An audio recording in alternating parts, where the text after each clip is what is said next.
Hi guys, welcome back to our channel tasty once. Today's recipe ఏంటంటే మన Godavari special పీతల ఇగురు.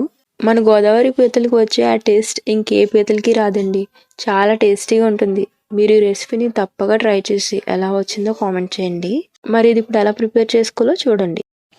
ముందుగా 1 కేజీ పీతలు తీసుకుని వాటిని నీట్గా వాష్ చేసి పక్కన పెట్టుకోవాలి. ఇప్పుడు స్టవ్ మీద ప్యాన్ పెట్టుకుని ప్యాన్ హీట్ అయ్యాక 4 స్పూన్లు ఆయిల్ వేసుకోవాలి. ఆయిల్ బాగా హీట్ అయ్యాక తరిగి పెట్టుకున్న 2 ఉల్లిపాయలు 4 పచ్చిమిర్చి వేసి వేయించుకోవాలి. ఉల్లిపాయలు కొంచెం మగ్గిన తర్వాత 2 స్పూన్లు అల్లం వెల్లుల్లి పేస్ట్ వేసి పచ్చివాసన పోయే వరకు వేయించుకోవాలి. ఇప్పుడు గసగసాలు, జీలకర్ర, ధనియాలు, చెక్క, లవంగాల్ని గ్రైండ్ చేసిన పేస్ట్ 2 స్పూన్లు వేసి పచ్చివాసన పోయే వరకు వేయించుకోవాలి. ఇప్పుడు 2 రెమ్మల కరివేపాకు వేసుకోవాలి. కరివేపాకు వల్ల మంచి ఫ్లేవర్ అనేది వస్తుంది. ఇప్పుడు చిటికెడు పసుపు వేసుకుని బాగా కలుపుకోవాలి. ఇప్పుడు మనం ముందుగా వాష్ చేసి పెట్టుకున్న పీతల్ని వేసుకోవాలి. తర్వాత మసాలాలు బాగా పీతలకు పట్టేటట్టు కలుపుకోవాలి. ఇప్పుడు టేస్ట్కి సరిపడా సాల్ట్ యాడ్ చేసుకోవాలి. ఈ విధంగా కలుపుకుని మూత పెట్టుకోవాలి. ఇప్పుడు కొంచెం కుక్ అయ్యాక కట్ చేసి పెట్టుకున్న టమాటోస్ వేసుకుని బాగా కలుపుకోవాలి.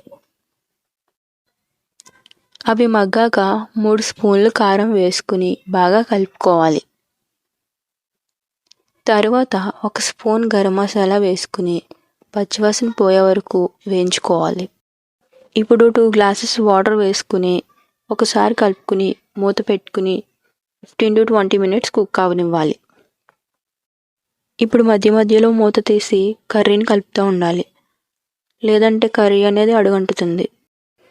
చూడండి, ఈ విధంగా వాటర్ మొత్తం ఎగిరాక కట్ చేసి పెట్టుకున్న కొత్తిమీరని వేసుకుని ఒకసారి కలుపుకుని స్టవ్ ఆఫ్ చేసుకోవాలి.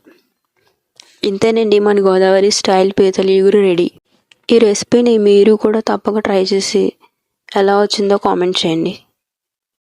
ఈ వీడియో కనుక మీకు నచ్చినట్లయితే please do like, share and subscribe and hit the bell icon.